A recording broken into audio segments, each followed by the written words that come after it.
Greetings student, I am Dr. Hafiz. Welcome to Emotional Management. Definition and basic concept of emotion.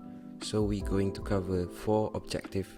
The first one is to understand the basic concept of emotion, and then basic emotion, and then the dimension and basic component of emotion, and lastly, the relationship between facial expression and emotion. What is emotion? What is feeling? Is there any difference between emotion and feeling?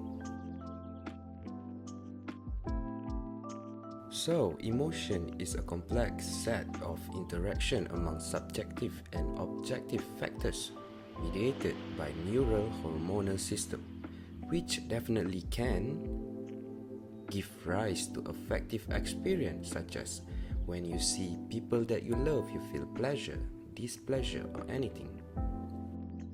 Emotion generate cognitive processes such as emotional relevant perceptual effects, appraisal, labeling process. Imagine you see a tiger. Your brain will start to label that as danger.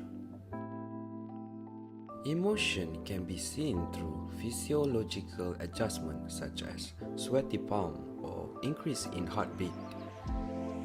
Emotion can also lead to behavior that is often but always expressive, goal-directed, and adaptive.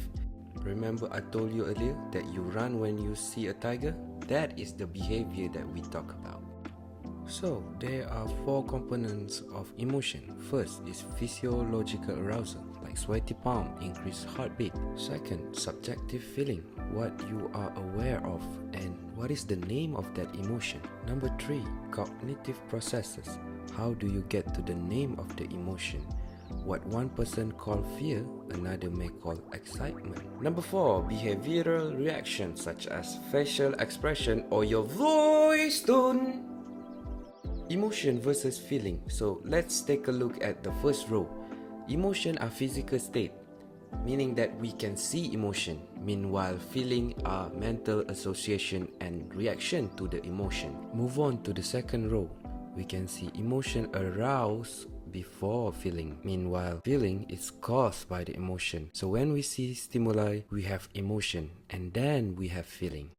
Okay student, let's skip to the row number 4 because row number 3 is the same as number 1. Okay, back to row number 4. Emotion can be observed through physical reactions such as round your face expression. Meanwhile, feeling can be hidden. Can emotion be measured? Yes, you can. Emotion are physical instant body reaction to stimulus. Wait, can we measure feeling? I thought we cannot see feeling. Yes, we can, because feeling are something we are aware of. It's quite easy to measure them through interview and survey and so many things. Here how it goes. Imagine you see a lion as a threat, and then there's a cognition process begin and you start to label it as danger, and then you will process that feeling as fear, and that fear will become something that you can see as a behavior. What is it? Run for your life. So this table shows another examples of emotional substrates that will happen if you experience different kind of stimulus event. Please pause the video and read by yourself. And now let's take a look at this theory of basic emotion by this American psychologist called Robert Plutchik. Number 1, he said, emotion is applicable to animal and humans. Number 2, emotion have an evolutionary history. And number 3, emotions serve an adaptive role in helping organisms to survive. Number 4, despite different forms of expression of emotion in different species, there are certain common elements that we can detect.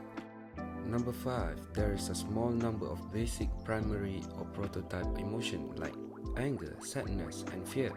And number 6, all other emotions are mixed or derivative states. And number 7, primary emotion are basic feelings that we think exist but we can't see or touch them directly. We figure out what they might be like by looking at different clues and evidence. Primary emotion can be conceptualized in terms of pairs of polar opposites. And number 9, all emotions vary in their degree of similarities to one another. And last, each emotion can exist in varying degrees of intensity or level of arousal.